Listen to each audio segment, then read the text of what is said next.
Doctor Who. The Doctor on My Shoulder.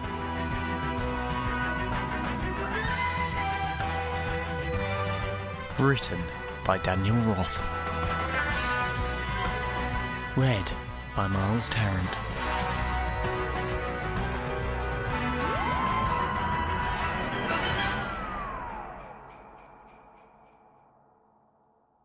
It had been nearly 4 hours since Mason Valentin managed to convince his mother to let him stay home from school. Every moment since then seemed to tick away with the weight of eternity. He wasn't sick exactly. His 15-year-old heart, though, was very sick. Lovesick, that is.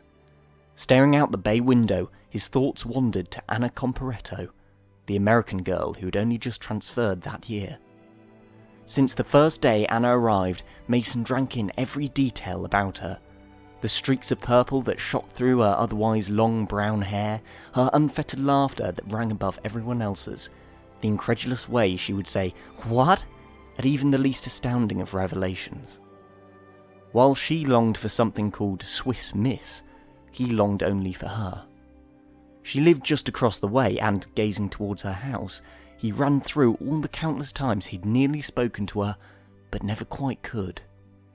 Coward, he thought to himself. Before he could dwell a moment longer, Mason caught a glimpse of something peculiar out of the corner of his eye. It didn't seem like much at first, just a few vans passing down the road, but a few turned into a fleet, a seemingly endless parade travelling along every street for as far as the eye could see, white, nameless, and all identical. That wasn't normal at any time, certainly not midday, when everyone was at work or school. It was almost as if it were planned that way, something so strange in plain sight, but only when no one was looking. It wasn't long before several of the vans pulled to the side of his street.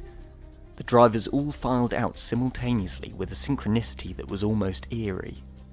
Fear growing in the pit of his stomach, Mason's instincts took hold as he dove from the couch, dashed up the stairs, and perched himself silently beneath his parents' window, his eyes peeking out ever so slightly from beneath the curtain. The obstructed view was a small price to pay for Mason to feign at least a hint more safety. A few moments later, the sound of barking dogs began to ring out in the cold air. Unaffected by the cacophonous warning, the drivers methodically went from house to house, dropping a single parcel at every doorstep. Mason could feel the hair bristle at the back of his neck. As one of the couriers walked towards Mason's front door, he instinctively drew in a sharp breath and held it. Mason waited, quiet as he could, for what might happen next. What if the man tried to enter? Mason thought. Casting his gaze away from the window, Mason looked to see if there was anything he might use to defend himself. A lampshade, a heavy book, a cricket bat, anything would do. The sound of doors slamming snapped Mason out of his panicked planning. As the van's engines revved, Mason clambered back towards the window, just in time to see a few remaining cars slowly disappear round the corner. The entire bizarre event had ended almost as quickly as it had begun, and, thinking it over, Mason felt incredibly silly crouched in the corner of his parents' bedroom. No wonder I can't even work up the courage to talk to a girl. Scared of a few vans. Oh, I really am a coward, he moaned aloud. With that final self-pitying thought, Mason crept down the stairs to retrieve the package that had been left on the front stoop. The lock on the door made what felt like an unnecessarily audible click as it turned. Finally pushing back his unwarranted fears, Mason opened the door. There, at the top of the steps, was a small brown, thoroughly unremarkable box. Its only distinguishing feature was an envelope taped to its side. Retrieving it, Mason, having had enough fear for one day, opened the envelope and emptied its contents. In it was a simple note that read, "Do not open till Xmas." What a laugh! What sort of kid would ever heed such a warning? "Oh, you are so opened, box," Mason announced, addressing the package as though it were a defendant to be sentenced. He picked the box up with triumph and closed the door behind him. Crumpling into the sofa, Mason heard the tinkling bell of Max, his Himalayan cat. "You reckon this present's meant for you, Max?" Mason asked as Max curled up beside him, looking on curiously. Mason didn't spare another moment, tearing into the tape that sealed the hidden treasure within. Pulling aside the tissue paper, Mason finally laid eyes on his prize, a tiny figurine about 6 inches high. What's this meant to be then? Mason thought aloud. Some sort of action figure? Picking it up in his hand, Mason was astonished at all the points of articulation it had. In fact, inspecting it closer, it was almost like a doll. Its brown suit with blue pinstripes was all real cloth, as were the white trainers that adorned its feet. Even the hair was incredibly lifelike. It was like holding a tiny sleeping person, which was no end of weird, Mason thought. Not all that sure of what to do with the doll, and thoroughly unimpressed with the final result of all the earlier drama, Mason plopped the figurine back into its brown cardboard home. "All yours, Max," he said, turning himself round to flip on the telly for a while. As the screen sparked to life, Mason heard the familiar music from The Snowman. "This again," Mason muttered. "How many times in a day do I need to see a flying snowman before the entire planet knows it's Christmas?" As Mason stared dully at the dancing snowman, Max crept slowly towards the box, tail bouncing back and forth with each step. Peering in, there was the tiny man in his rumpled suit, seemingly curled up in a ball, wrapped in a blanket of tissue paper. Cautiously, Max nudged the figure with his paw. To the cat's absolute shock, the miniature doll responded by batting away the paw and muttering, "Oi, can't a time not rest in peace?" Max's tail shot up to attention and he let out a low, burbling meow. Mason turned around at the sight of Max's agitation. "What are you on about then?" Mason said as he slouched over to investigate. "It's just a stupid doll, nothing to get riled up about." Mason patted Max on the head reassuringly as he turned his gaze towards the inside of the box. That's when he saw what Max was so upset about. The doll was moving. Mason actually rubbed his eyes in disbelief, but there, plain as day, was a living doll slowly coming out of its slumber. After a long pause, Mason finally managed a weak, "Hello?" The doll wiped away the sleep from its eyes, and, yawning, responded, "Hello, I must have fallen..." He paused suddenly. The figure's eyes were wide open now, struggling to get to his feet amidst the soft tissue paper.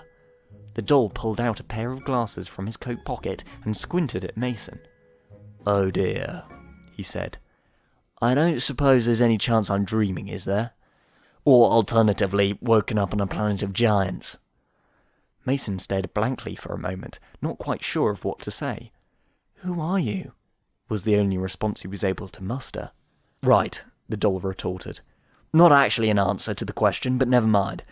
Hello, I'm the Doctor, and..." "Hold on." The Doctor paused. "Are you watching The Snowman?" "Oh, I love The Snowman, me." He smiled. "Flying around, dancing with Father Christmas is brilliant, but if you're watching The Snowman, then this means I'm on Earth, which is definitely not a planet of giants. Well, not last time I checked, anyway, which means that I've been shrunk. How did I get shrunk, then?" "I don't know," Mason said, finally finding his voice. "I just got a package and you were inside it. Is there one of you in every box?" "What do you mean?" the Doctor asked, looking very concerned suddenly. "'Cause there's only just the one me, and believe me, I've checked." "Well, there were these vans," Mason explained, "and they left a package just like yours at every house. If there's only one of you, then what's in all those other packages?" "No idea," the Doctor said. "But whatever it is, I can guarantee it isn't good." The Doctor paused a moment, sighing, and then reaching out his arms towards Mason. "Look, this is a bit embarrassing, but do you think you can help me out of this box?" Mason smirked and reached out to pick up the Doctor. "Careful there, Gulliver," the Doctor moaned. "Blimey, I suppose this is how a Lilliputian feels." Mason lifted the Doctor and perched him on his shoulder. "My name's not Gulliver, Doctor. It's Mason. And if there's people in danger, then I reckon we..." Mason paused, uncertain. "Well, oughtn't somebody do something about it?" The Doctor smiled. "Yeah, who knows how many people could be in danger. What do you think, Mason? Fancy saving the day with me?" Mason stared at the Doctor for a moment before suddenly finding himself smiling. "Yeah, Mason said. Yeah, I think I would. The doctor pointed towards the front door. Only one thing for it then. Time to find out what the neighbours got for Christmas. Alonzi! There was no turning back now. Anna, Mason thought to himself. One of those packages was left outside her house too. We'll start there. Stealing away his trepidations, Mason opened the door while the doctor hung on for dear life. Running across the street, Mason noticed immediately that there was no brown box in front of Anna's house. That didn't make sense. There were boxes at every other house he'd passed. That meant that someone else had already picked it up and brought it inside. Fear sent a shiver through him. Not only was there a mysterious danger lurking beyond the door, but it was also the home of the girl he'd spent countless hours mooning over. Hesitant but determined, Mason reached out to knock on the door just as it opened seemingly of its own accord. There, standing in her gym jams, was Anna. Mason? She asked, scratching her head. What's up? I didn't know you were homesick too. And why is there a doll on your shoulder? You know my name, Mason replied in shock. But I haven't ever... Mason's voice trailed off as he peered past Anna to see an open brown box sitting on the table behind her. This is the doctor. Mason gestured to his shoulder as the doctor waved. He's very small. Do you mind if we pop in for a mo? Anna, dumbfounded, nodded as Mason was already rushing past her towards the package. Peering into the box, Mason and the doctor saw another figurine. This one, though, was decidedly less human-looking than the doctor. Its metal body was cloaked in a long black robe. Its face looked distorted like it had been melted, and a long reptilian tail stretched out from behind like a metal whip. Tight in its grasp was what appeared to be a magic wand. Mason carefully placed the doctor in the box so he could inspect the tiny monster that lay within. "Oh, look at you," the doctor said. "Robot mercenary all trussed up for, what, some sort of fancy dress party? What's with the robes, eh? And a magic wand? Seriously, what's all that about?" "Just looks like a normal toy to me," Anna said. "Well, he does, doesn't he?" the doctor said, scratching his head. "Oh!" the doctor shouted. "I am so thick. Of course he looks like that. Think about it. How else do you trick someone into letting a robot into their house? You shrink them down and make them look like something everybody knows." "Oh, that is clever. But what's it all for?" The doctor brandished his sonic screwdriver. "If I can just work out where it came from," he said, scanning the robot, "then maybe..." Suddenly, the eyes of the robot opened and glowed red. Its arm extended as it aimed its weapon directly at the doctor. "Uh-oh, that's trouble," the doctor said, changing the settings on his sonic screwdriver in an attempt to send the deadly toy back into its slumber. No luck. The wand began to make a low humming sound. "Get out of the way!"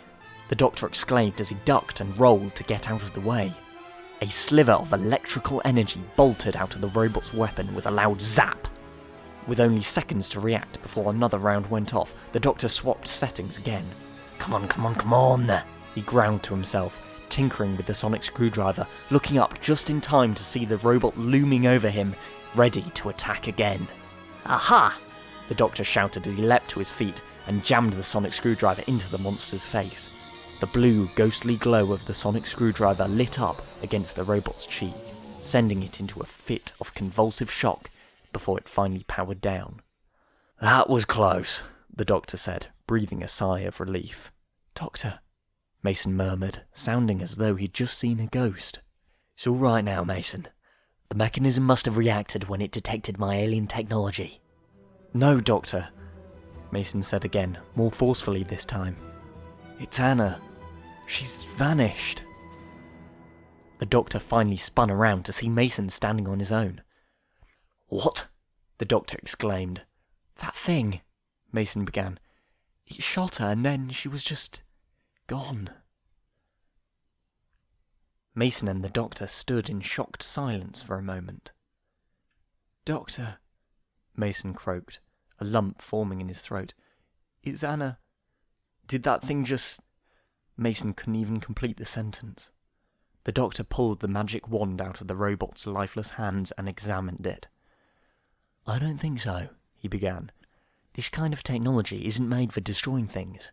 It's made for moving them. It's a Transmat beam. A tiny Transmat beam for a toy robot that reacted when I activated my sonic device. Whoever is controlling these machines is looking for some kind of alien technology. What do we do though, Doctor? Mason pleaded. Anna can't just be gone forever. You want to find her? The Doctor said, twirling the wand in his hand. Then we have to go wherever she went, and the only way to do that is...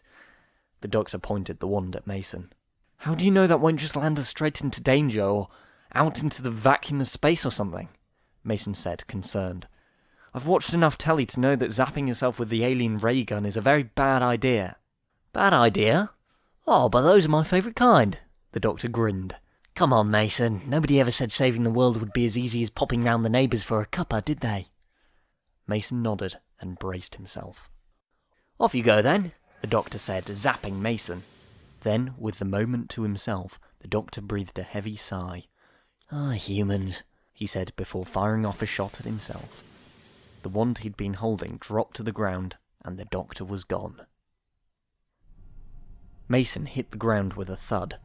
Looking around him, he had no idea where he was. He stood on a grated metal platform at the end of a long hallway. Piping and long grey wires travelled along either wall.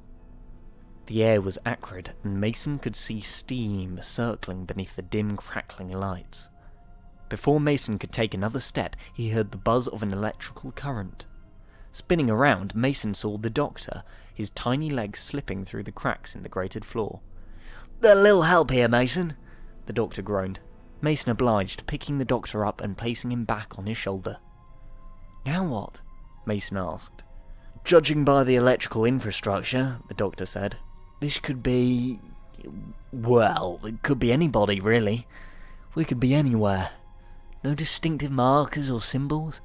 In fact, if it weren't for the artificial atmosphere, I'd say the only thing on board this cargo vessel was robots like the one we found back at Anna's." "Well, Anna isn't anywhere I can see," Mason whispered, just in case anyone or anything was within earshot. "We'd better try and find her. Should we have a look around? Do a bit of investigating? Maybe we can figure out where we are." "Yeah," the Doctor said, through his teeth. "Let's do a bit of snooping. Find out the wheres and the whys and the whom's and the... oh, you get the picture. Quiet, though, like a mouse. Or a teeny tiny Doctor." "You," Mason said, biting back a laugh, "are the polar opposite of quiet like a mouse." With that, Mason crept slowly down the long corridor. Terrified of the sound of his own footsteps, he nearly leaped when steam shot out at him suddenly. The Doctor, having almost tumbled to the floor, grabbed onto the fabric of Mason's jumper and climbed back onto his shoulder. As Mason was about to poke fun at the Doctor's predicament, a robot walked out from round the corner. Nearly gasping at the sight of a very human-sized metal man, Mason ducked into a tiny alcove in the side of the wall and waited for it to pass. Once it had, Mason slowly peeked round the corner to see if there were any other robots to be seen. Seeing that the coast was clear, he checked down the corridor to see where the robot had come from. There, behind glowing beams that acted like an electric prison, was Anna. She sat, head in her hands, in an oddly plush, almost regal chair. In fact, aside from the fact that she was imprisoned, Mason could have easily mistaken her surroundings for a kind of makeshift throne room. "This is all really familiar," the Doctor mumbled. "It's right at the edge of my mind." He scratched his head furiously. "We've got to get her out of there," Mason said. "Looks like there's some kind of controls over there." He hurried over to an elevated panel and was greeted by a manner of buttons, knobs and screens. "Don't think I've ever played this video game before," Mason mused. "You reckon there's just an off switch or something?" "Not likely." The Doctor's brow furrowed deep in thought. "Although... Mason," he said, "can you jimmy open the panel on the top left?" Mason went to work immediately, tearing at the metal until it slowly loosened and gave way just enough to fit the miniaturized Time Lord. "Oh, well done," the Doctor said. "Now, all I've got to do is sneak around inside, find the activation circuit and, well, deactivate it. Easy peasy." The Doctor scurried into the opening. Mason, meanwhile, rushed over to the electric bars that held Anna just out of reach. "Anna!" he called out. Anna hesitantly looked up, her face moist and her eyes puffy from crying. "Mason?" she called out, not believing it could possibly be him. "Mason!" She ran to him. "I can't believe it! How did we get here? And while we're at it, where is here? You got shot with some kind of transporting gun, and the doctor used it on us both so we could come after you," Mason explained quickly. "We're on some kind of spaceship, but that could put us anywhere. Don't worry though, the doctor's working on a way to get you out, and then we'll figure out a way to get home." "You're awfully sure of yourself," Anna said, smiling in spite of herself.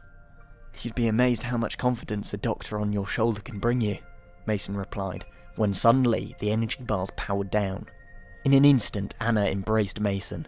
He stood, frozen for a moment, before he hugged her back. Who knew what the next moment might bring? But in this one, they were both there, safe and together. The moment passed very quickly as Anna's grip stiffened. "I think we're in trouble," she said. Mason pulled away from her slowly and turned around to find a host of robots standing in a row, staring intently at them. "Well, that ought to take care of that, and..." The doctor popped his head up from inside the panel to see a small robot army. "Oh, right then. Mason, have you got Anna there with you?" Mason nodded, gripping Anna's hand tight. "You will let the princess go and step away," the robots said in unison. What? Anna and the doctor exclaimed in unison. "What are you talking about?" Anna asked. "Are you talking about me? Because, yeah, not a princess." "Step away," the robots repeated. "And leave her with you?" Mason challenged. "Not a chance. We're not going anywhere except home. Right, Doctor?" The doctor was silent. Then, after a long time, he said, "I remember it. I remember everything. These robots are sentinels charged with the task of protecting Princess Celia of the Ulian Empire. They had to take her away on this ship 2 years ago when the Ulians went to war with the Quintani. Anonymous threats were being made on the princess's life daily, so no one could know where she was escaping to. That's why they only used robot forces, to keep her safe. But something went wrong. After the war ended, the Ulians couldn't make contact with the ship. It was just gone. There was a distress signal that had gone out. The TARDIS picked it up and I said I'd help." "And?" Mason said. "What happened?" "Well, I found the ship," the doctor answered. "Thing is, though, the princess wasn't on it, was she? I tried to sort out what had happened, but you great big robot dummies, felt like how good you were. They attacked me, and next thing I knew, I was Mason's Christmas present." "Step away," the robot said a third time. "Oh, or you'll what?" the doctor yelled. "This isn't your princess, and that means you've got no reason to keep us here. You want to find her, then you need my help. Mason, don't be afraid. You and Anna come over here and get me. Blimey, I'm tired of being small." Mason and Anna moved slowly, watching the robots, their gleaming red eyes looking on menacingly. Mason plopped the doctor back on his shoulder. "Now then," the doctor said, "you going to show us what's going on, or what?" For a moment the robots just stood there, unmoving, unflinching, and utterly terrifying. Then, as though they had suddenly lost interest, they simultaneously walked off. The doctor nodded towards where the robots were headed, so Mason and Anna followed. All the way at the opposite end of the ship, they discovered a large portal, like a mechanical doorway to nowhere, and next to it, a large wooden police box. "The TARDIS," the doctor announced, sounding relieved. "And what's all this, then?" The doctor nudged Mason over towards a bank of controls. "Looks like some sort of homing signal, but it's scrambled, and all over the map." "She is here." One of the robots walked over to the control panel, pressing a few buttons until an image appeared on the inside of someone's house with a huge Christmas tree. "Well, that narrows it down," Anna said sarcastically. "Right," the doctor said. "Oh, it's all so simple. Look, here. They can tell that their missing princess is somewhere near. They just can't tell where exactly. All they do know is that she's indoors where there's a Christmas tree. That's why they drop presents on all these doorsteps. One of them has to be the one where the princess is in, and then, ha! Oh, that really is clever. You were missing one very important thing, though, weren't you? Me.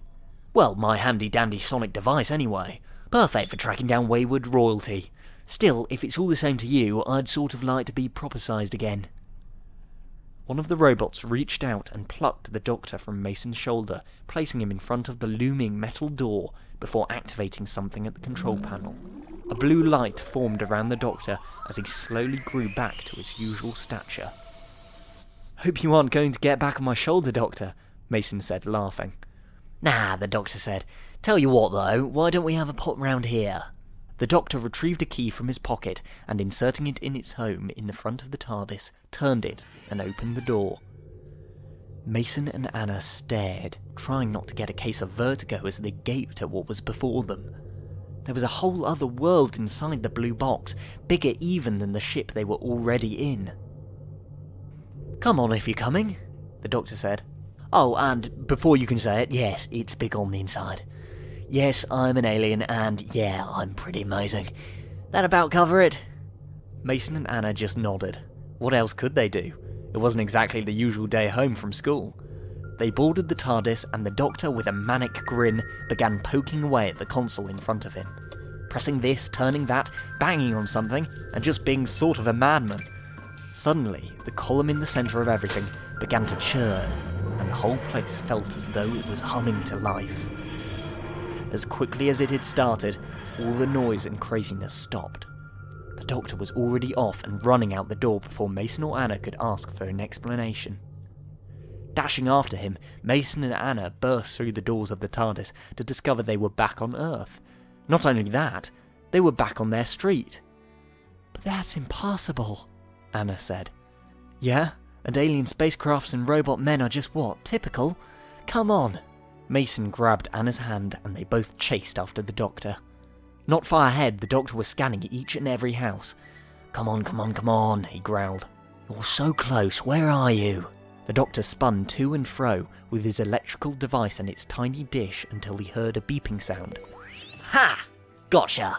Come on, you two, you don't want to miss this." The Doctor, Anna and Mason came to the front of another ordinary house. "Hello?" the Doctor called, banging on the front door. "Anybody home? No? Right then, I'll just invite myself in then, shall I?" He brandished his sonic screwdriver and, in 2 seconds flat, he'd opened the door. Wasting no time, the Doctor scented in on the Christmas tree. "I need more Christmas trees this way. Well, at least this one isn't trying to kill me. That's a small comfort." "Doctor!" Anna called out. "I think I know where she is." Anna pointed upward, and there, at the top of the tree, was a lovely angel. No, not an angel. A beautiful young girl, dressed all in silver. "Princess Celia, I presume," the Doctor said. "Please," the girl replied. "I need to wait here for Father Christmas.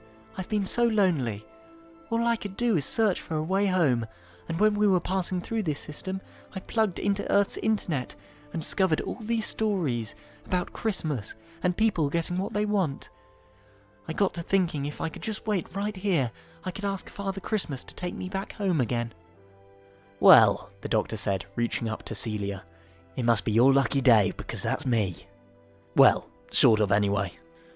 Celia hesitated. She didn't know whether to trust him. "I know exactly how you feel," Anna said suddenly. "Me and my dad moved here only 6 months back, and there isn't a day that I don't miss home. The Doctor's right, though. Your people, they aren't at war anymore. You're safe." Celia recognized the same pain she felt in Anna. She hovered above the tree and slowly landed, pressing a series of buttons on a device of her own and slowly growing to the size of an ordinary human girl. Mason pulled out the familiar box from the front of the house that contained one of Celia's robot sentinels. "Will this do, Doctor?" Mason asked. "Yeah, that's perfect," the Doctor said. "No use in letting a good plan go to waste, eh? Now, Celia, you just need to instruct your robots to take you back to Ulin Alpha. Do you think you can manage?" Celia nodded, tearing up a little bit. Seeing this, Anna reached out and hugged her. Mason unwrapped the box, revealing the robot inside. Seeing the princess, it immediately powered up its Transmat beam and fired. A moment later, the robot too disappeared. The Doctor, Mason and Anna quickly left the neighbour's house before anyone got home and demanded an explanation. The trio marched back to the TARDIS. This time, the Doctor turned round, facing Mason and Anna before opening the door. Well, he said, I can honestly say I've never been in that big a trouble before. Then again, I've never been that small before either. You're welcome, Doctor, Mason said, stretching out his hand. Thank you, Mason, the Doctor replied, shaking Mason's hand and smiling. What did you mean before, Doctor? Anna asked. You said you were sort of Father Christmas, but there's no such thing. Whoever told you that, Anna Comparetto, the Doctor said, smiling, is a great big liar. In fact, here, Christmas present a bit early. The Doctor pulled a box out from his coat pocket. It was blue with a small cup on the front and white wording that read, Swiss Miss Hot Chocolate. That is the most miraculous thing I've seen all day, Anna shouted. You really are amazing. I'm going to go make some. Mason, you want? Yeah, I'll meet you in a minute, Mason said. Anna ran off with her prize held tight in her hands. What do you do now, Doctor? Mason asked. Dunno. There's something I've been avoiding. Something... The Doctor's voice trailed off. Do you know, like we were talking about before with the snowman? Mason nodded. Well, after all the flying around, having fun, doing the impossible, I've realised something. I'm the snowman and... The Doctor suddenly looked very grim. Time's up. Mason sensed a profound sadness coming off in waves from the Doctor. He couldn't even think of what to say except...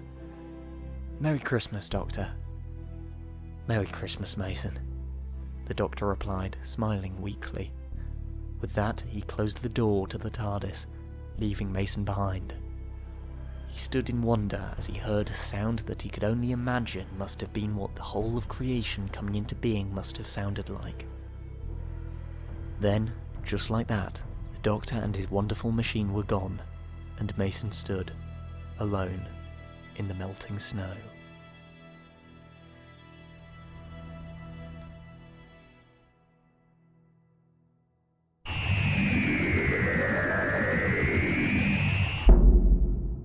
Thank you for listening to this audiobook adaptation of the short canon story, The Doctor on My Shoulder, originally published on the 2009 BBC website, written by Daniel Roth, and read by Miles Tarrant.